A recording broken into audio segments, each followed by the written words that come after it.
Just gone 1 a.m. on the east coast of the United States. You're watching CNN. Two big stories this hour: the unrest in Baltimore and the aftermath of the deadly earthquake in Nepal. Hello, everybody. I'm John Vors. And I'm Zane Ash. A warm welcome to our viewers in the United States and all around the world. And we begin with the latest out of Baltimore, Maryland, where police are enforcing a citywide curfew. And at least 10 people have been arrested since that curfew began. 10 p.m. Eastern Time, 10 p.m. local time.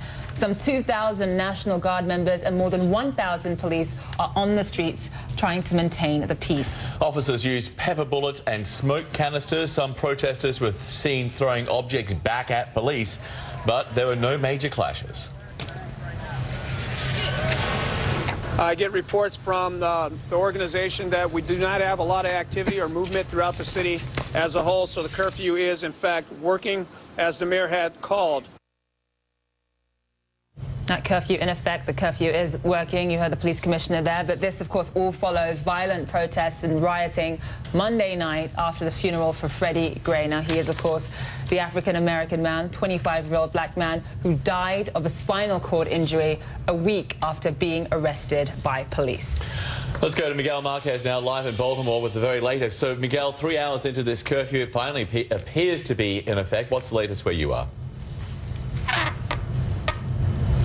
It is in effect, and it's taken a while for it to take effect. There was a long, slow period of putting it into effect at North and Pennsylvania Avenues just down the way here. This is North Avenue, and you can see that they have now, most of the police presence has pulled out, and you have National Guardsmen in Humvees and some state troopers.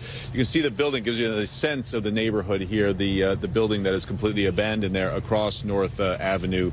And so what happened essentially is that the police moved the protesters out. What was for most of the day was sort of part political rally, part protest, and part street festival, amazingly enough. That intersection of town turned into sort of a gathering place and a point of pride for the neighbors in this area.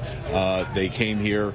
They formed lines along the police lines, putting their backs to the police. They wanted to show the world that they were in control of their own neighborhood.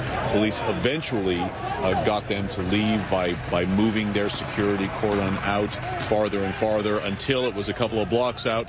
And then all at one time, they left, leaving National Guard in place here to hold this neighborhood and to keep the security here so there wouldn't be the sort of looting that we saw last night.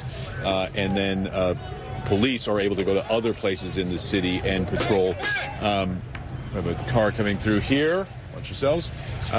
Police were able to go through other areas of the city and be sort of the face of security in the city of Baltimore. There were, for the first time, some activity in South Baltimore, several miles, about 5 miles south of here. And there were 3 arrests there that I saw, and there were some police in riot gear there, but certainly not the heavy presence that we have here in West Baltimore. John? And, you know, Miguel, as we tick down to 10 o'clock, we saw this face-off between the police on one side, small number of protesters on the other. It was very tense, but it seems the police were using different tactics this evening, and they were very disciplined, very restrained.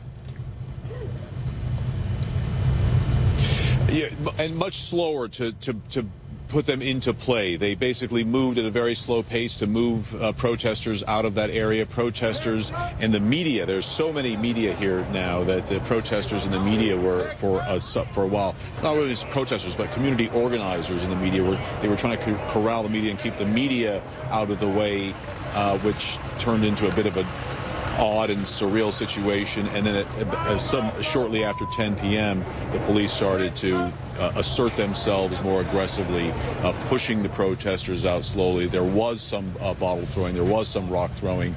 Then they used pepper bullets at some point, and were able to move protesters out using those sort of methods. And now there are people out in the neighborhoods to some degree, but you have so many police now in 6, 7, 8, 9 squad cars literally snaking through the neighborhoods, sort of providing presence, letting basically anyone in those neighborhoods know that if you are out, you're going to be watched. And finally, Miguel, you mentioned the National Guard behind you, and this is a big deal because it's essentially U.S. military soldiers. They're armed, they're wearing fatigues, they're traveling in armored vehicles. Just how significant is it to have this military presence on the streets of an American city? Well, it's significant. It's not martial law, but it is a curfew. And I mean, you could, we as members of the media that are working, that we could pass through these streets, and if you had a medical emergency, or if you were just a civilian on your way to work or on your way back from work, you could get through these streets. But you have to have a reason to sort of be here. If they will stop and ask you what you're doing, where you're going, and if you don't have the proper answer, then that will be an issue. This is the first night of this curfew so far. Took a few hours to put it into effect fully, but it seems to be holding so far, and we'll see how the days ahead go. John? Yeah. Miguel, thank you. Miguel Marquez, who has been covering this story almost non-stop since it began. We appreciate it. Thank you, Miguel. Zane? Okay, John, I want to go now to our Brian Todd, who's also live for us in Baltimore. Brian, you know, there was a point today, roughly around 10 o'clock, just after 10 o'clock, where you actually saw a group of protesters who defied police, who began throwing things at police. And then as the night progressed, everything sort of seemed to calm down, the streets emptied out. Are we now completely in the clear?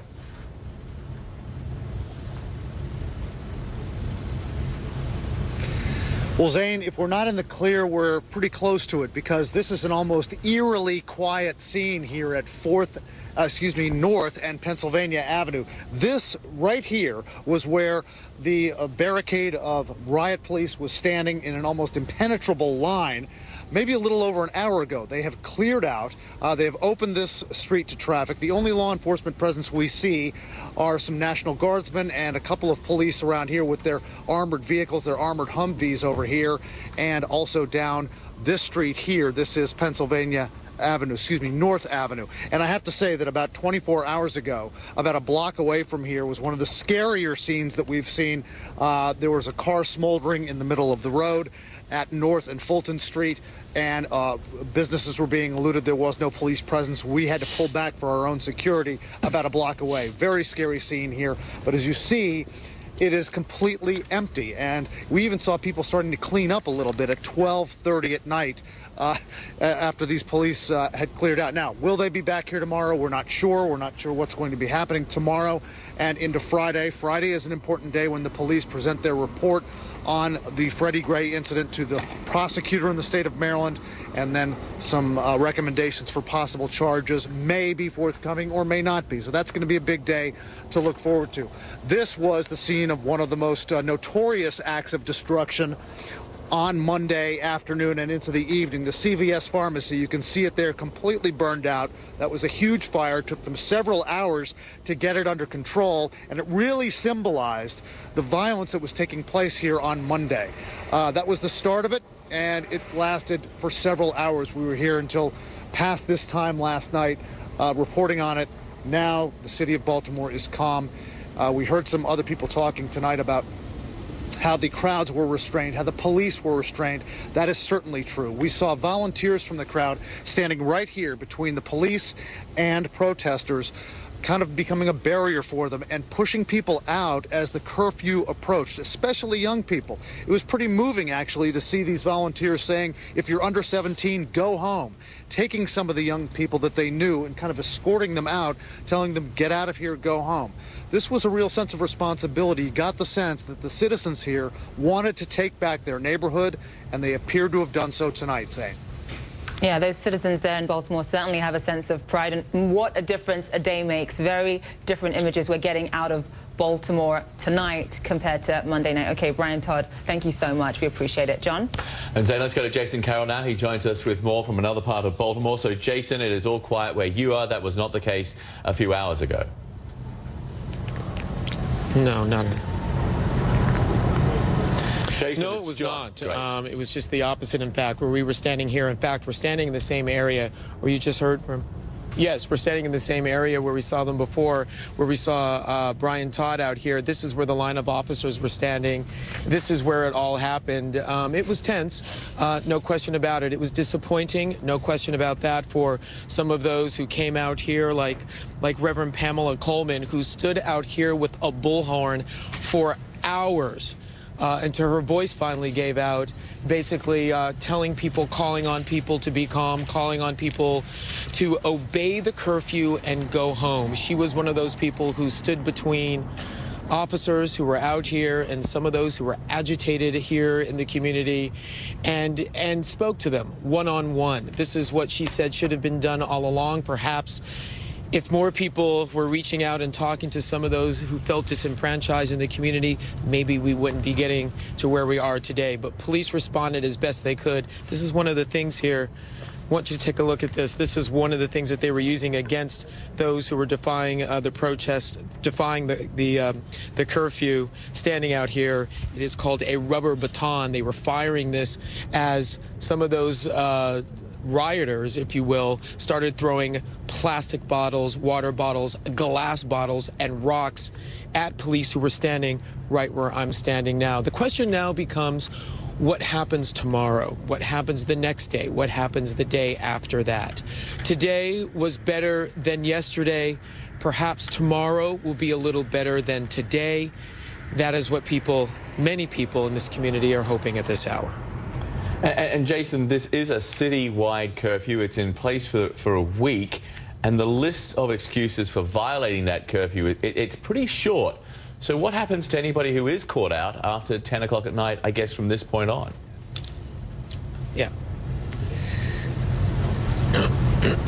Well, think about what happened tonight. 7 people taken into custody for violating the curfew. 2 people arrested for looting. You will be taken into custody, and that is what those community leaders were repeatedly warning people about. If you're young and if you're out here, if you're old and you're out here and you don't belong out in the street, you run the risk of being taken into custody and arrested for violating the curfew. So that is the risk that you run. And if that's what you want to do, that is the risk that you take. Again, a lot of people are hoping that that's not the case. A lot of people are hoping that what we saw out here today, while you saw those pictures, which were tense, and standing out here as you see this conflict between the police and some of those in the community, even as reporters, you're standing here and witnessing that. It's tense to witness that. But when you think overall about how the city responded today, it was a better day today than it was yesterday, and that's what they're trying to hold on to. Jason Carroll, a long night for you. We appreciate you staying with us. Thanks a lot. Jason Carroll there live in Baltimore.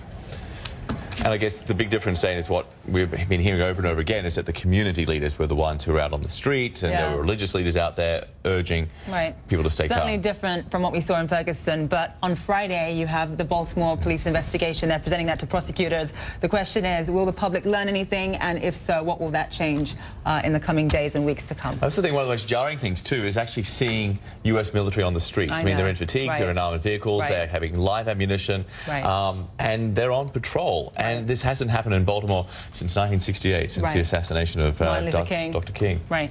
Okay, we move on now. U.S. President Barack Obama says there's no excuse for Monday's rioting, calling the violence counterproductive. Listen.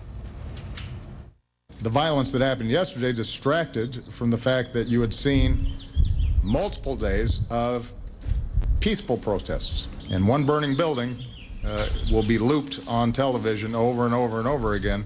And the thousands of demonstrators who did it the right way, I think, have been lost in the discussion.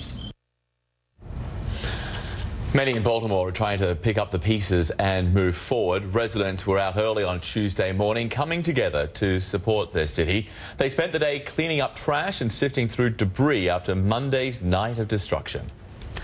And let me show you a glimmer of hope during the chaotic events in Baltimore. Look at this photo. You can actually see a young boy. He is offering water to a line of flanks of police officers who are wearing riot gear during Tuesday's protest. Obviously, this is quite a contrast from the scenes of unrest we saw on Monday night, where there was looting, a lot of violence, a lot of burning.